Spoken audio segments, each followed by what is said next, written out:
प्यारे विद्यार्थियों, मेरे YouTube चैनल में तुम्हारा स्वागत है। आज हम 8वीं कक्षा के लिए गणित विषय के अंतर्गत प्रश्नों को हल करेंगे। इसमें पहला अध्याय है जो परिमेय संख्याओं से संबंधित है। इस अध्याय में प्रश्नावली 1.1 को आज हम हल करेंगे। आशा है कि विद्यार्थियों को अच्छी तरह से समझ में आ जाएगा। अच्छी तरह से समझने के लिए वीडियो के अंत तक बने रहें और जो बात समझ में नहीं आए उसे कमेंट्स में ज़रूर लिखें। कुछ ही समय में प्रश्नावली 1.1 का प्रश्न स्क्रीन पर आ जाएगा। प्रश्नावली 1.1 का प्रश्न स्क्रीन पर आ चुका है। यह 2 पृष्ठों में है। किताब रख करके सामने इसको पहले मिला लें। पहले पृष्ठ में 7 प्रश्न हैं, जिसमें 1 में 8 प्रश्न, 2 में टेबल, 3 में 2 प्रश्न और 4, 5, 6, 7 एक प्रश्न है। इसके बाद अगले पृष्ठ में 2 प्रश्न हैं जो अब स्क्रीन पर आ चुका है। इस पृष्ठ में 8 और 9 नंबर प्रश्न हैं। 8 नंबर प्रश्न में 2 प्रश्न दिए हुए हैं और 9 नंबर प्रश्न में कुछ प्रश्न दिए हुए हैं जिसके संबंधित नियमों को उससे मिलान करना है। इस सबको अच्छी तरह से समझा करके हल किया गया है। आशा है विद्यार्थियों को अच्छी तरह से समझ में आ जाएगा। अब हल किया हुआ उत्तर कुछ ही समय में स्क्रीन पर आ जाएगा। आज हम प्रश्नावली 1.1 के प्रश्नों को हल कर रहे हैं। प्रश्नावली 1.1 में पहला प्रश्न है, निम्नलिखित में से प्रत्येक के योज्य प्रतिलोम लिखिए। इसमें पहला है 2/3। तो 2/3 का योज्य प्रतिलोम -2/3 है, क्योंकि 2/3 और प्लस -2/3 दोनों को जोड़ने पर 0 हो जाता है। इसी प्रकार दूसरा, तीसरा, चौथा, पांचवा, छठा, सातवां और आठवां का योज्य प्रतिलोम मैंने हल करके दिखा दिया है। विद्यार्थियों को यदि किसी प्रकार की परेशानी होगी तो कमेंट्स में हमें ज़रूर बताएंगे। दूसरा है, इसमें कुछ संख्याओं को दिया गया है और उसका गुणन प्रतिलोम बताना है। पहले कॉलम का बता दिया है, दूसरे कॉलम में खाली अंक, खाली स्थान है। इस खाली स्थान वाले जगह को पेंसिल से भर करके मैंने बता दिया है। तो -13 का गुणन प्रतिलोम -1/13, 5/4 का गुणन प्रतिलोम 4/5, 4/-7 का गुणन प्रतिलोम -7/4, -5/8 का गुणन प्रतिलोम -8/5 और -1 का -1। उसी तरह से अब तीसरा प्रश्न पूछ रहा है। तीसरा प्रश्न में 2 प्रश्न है, फर्स्ट और सेकंड। इसमें गुणधर्मों का पालन करते हुए इसको हल करना है। तो हम तीसरा प्रश्न का पहला हल कर रहे हैं।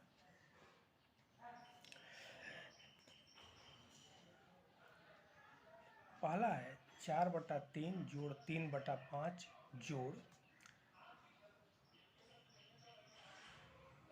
-2/3 जोड़ -11/5। तो इसमें प्लस वाले भिन्न को एक तरफ और माइनस वाले भिन्न को एक तरफ कर देंगे। तो 4/3 जोड़ 3/5 एक साथ, और यह दोनों जो माइनस वाला भिन्न है यह एक साथ रख देंगे।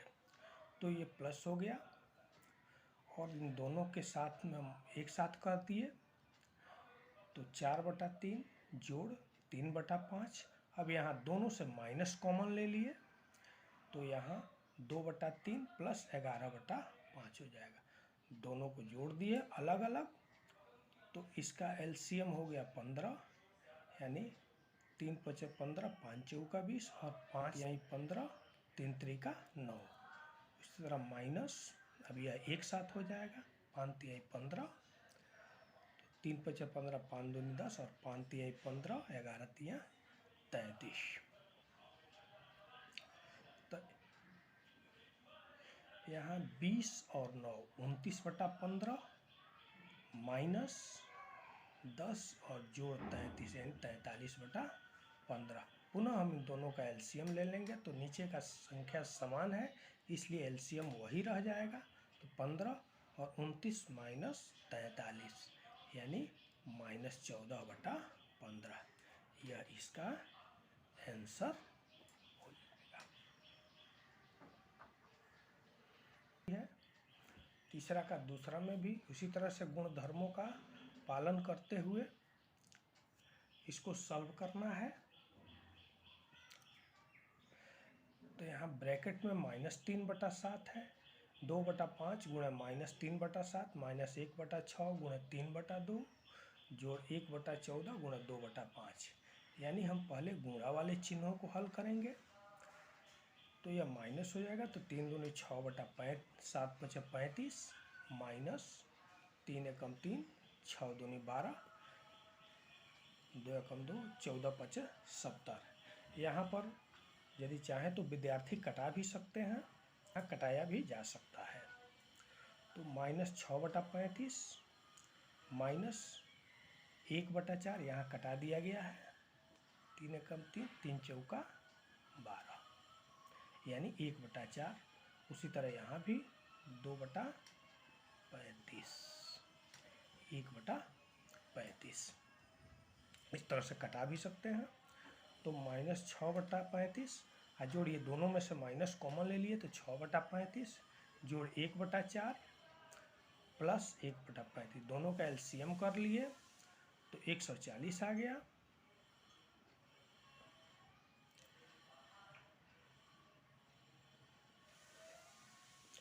उसके बाद सॉल्व किए तो 24 + 35 यानी -59/140 और प्लस 1/35 28।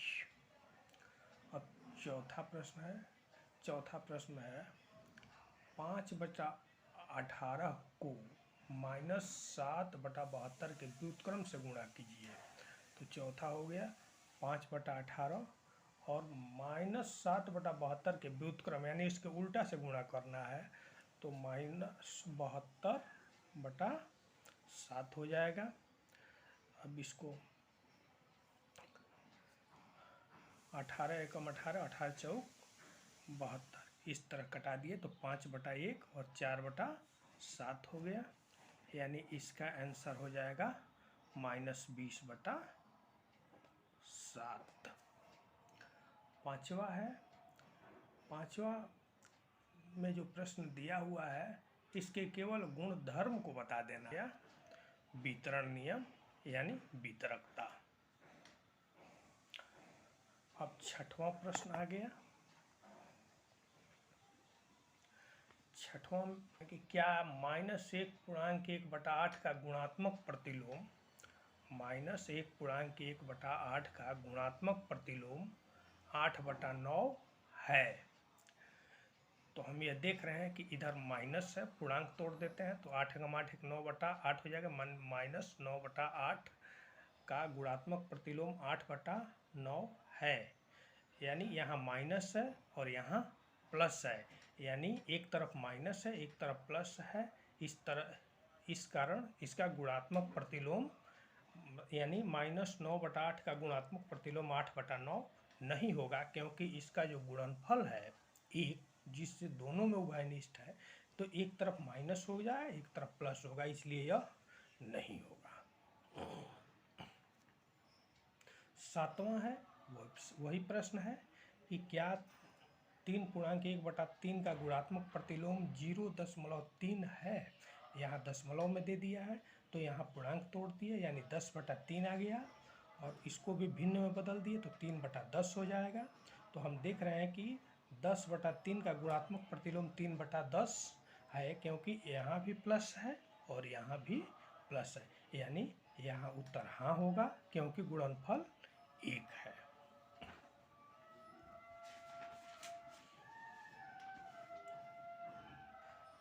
आठवां का फर्स्ट है -3/4 गुणे 2/3 प्लस -5/6, यानी वितरण नियम से हम इन दोनों में यानी कोष्ठ के भीतर का जो ये भिन्न है इसमें एक बार -3/4 से, फिर दूसरे में भी -3/4 से गुणा करके दो जगह डिवाइड कर देंगे, यानी वितरण नियम का पालन हो जाएगा।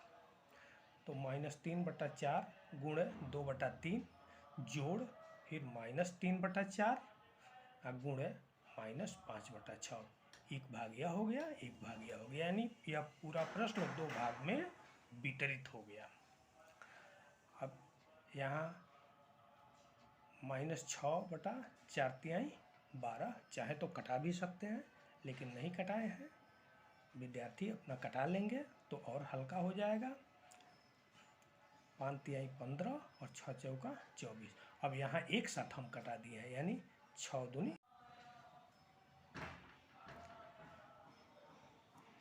फिर यहाँ हो गया 3 से 3×5 15 और 24, यानी 1/2 जोड़ 5/8, यानी 8, इसका एलसीएम हो जाएगा 8, 2×4 8 -4 5, यानी 1/8, यही आंसर हो गया।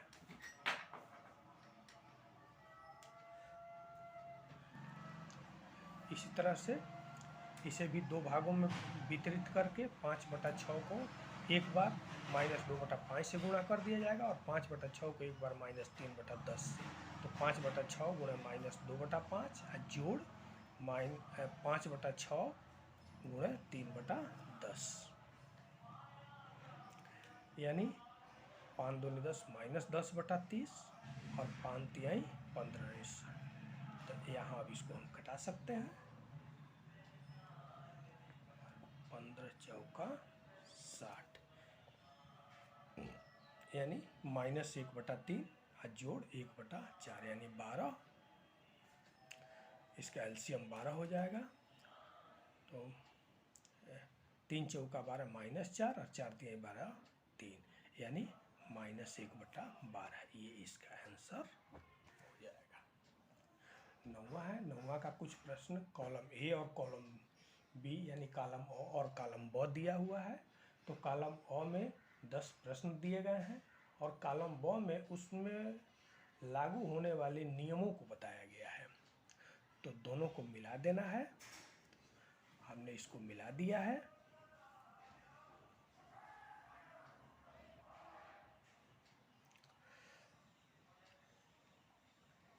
जैसे पहला प्रश्न है, उसमें -1/2 जोड़ 3/4 बराबर 3/4 जोड़ -1/2। तो इसमें कौन सा नियम लागू हो रहा है, यानी इसमें जे अंक में दिया हुआ योग का क्रम विनिमय नियम लागू हो रहा है। इसी प्रकार सभी प्रश्नों के सामने उसका जो नियम लागू हो रहा है उसको बता दिए हैं। अगले वीडियो में हम इन नियमों पर पूरी व्याख्या से उदाहरण सहित इसकी परिभाषा देते हुए हम सभी विद्यार्थियों को बताएंगे, यानी इसका लाभ सभी विद्यार्थियों को मिलेगा।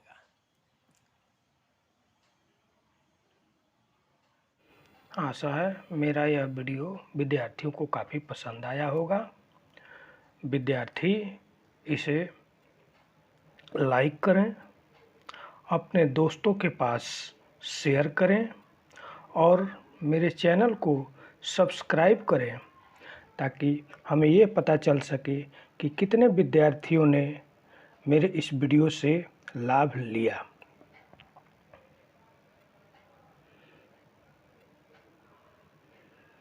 धन्यवाद।